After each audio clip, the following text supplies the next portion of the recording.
Hello friends, आज हम बात करेंगे पीसीओडी के बारे में।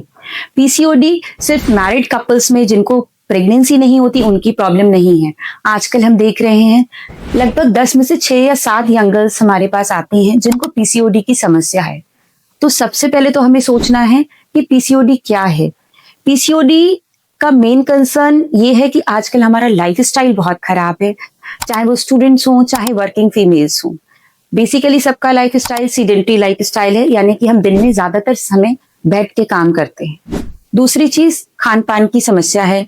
हम लोग ज्यादातर पैकेज्ड फूड खाते हैं और ज्यादातर बाहर की चीजें खाते हैं। घर का ताजा बना हुआ खाना बहुत कम खाते हैं। तीसरा स्ट्रेस लेवल भी है, और चौथा जो हमारा सोने और जागने की चीजें हैं वो बहुत डिस्टर्ब्ड हैं।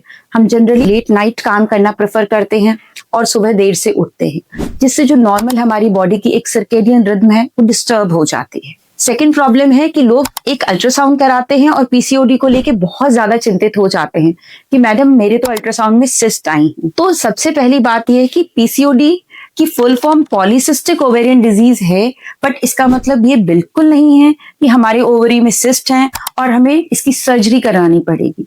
अक्सर जो लोग छोटे एरिया से आते हैं, जो चीजों को सिर्फ सिस्ट वर्ड जानते हैं, वो इसको लेके बहुत चिंतित होते हैं। दूसरा पॉइंट ये है, पीसीओडी में 99.9% कभी भी सर्जरी की जरूरत नहीं होती है। सर्जरी सिर्फ उन इनफर्टिलिटी कपल्स में करते हैं जिनमें बहुत सीवियर डिग्री ऑफ पीसीओडी है, और वो भी तब जब उनमें हमारा कोई भी मेडिकल ट्रीटमेंट सक्सेसफुल नहीं होता है। पीसीओडी में सिर्फ उन कुछ कपल्स में हमें लेप्रोस्कोपिक ओवेरियन ड्रिलिंग की जरूरत पड़ती है, जो सारे मेडिकल ट्रीटमेंट्स के बाद भी कंसीव नहीं कर पाते हैं, और वो पेशेंट्स आईवीएफ के लिए नहीं जाना चाहते हैं।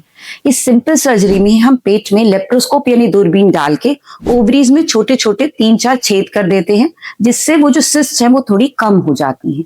इसके अलावा किसी भी पीसीओडी पेशेंट को कभी भी सर्जरी की जरूरत नहीं पड़ती है।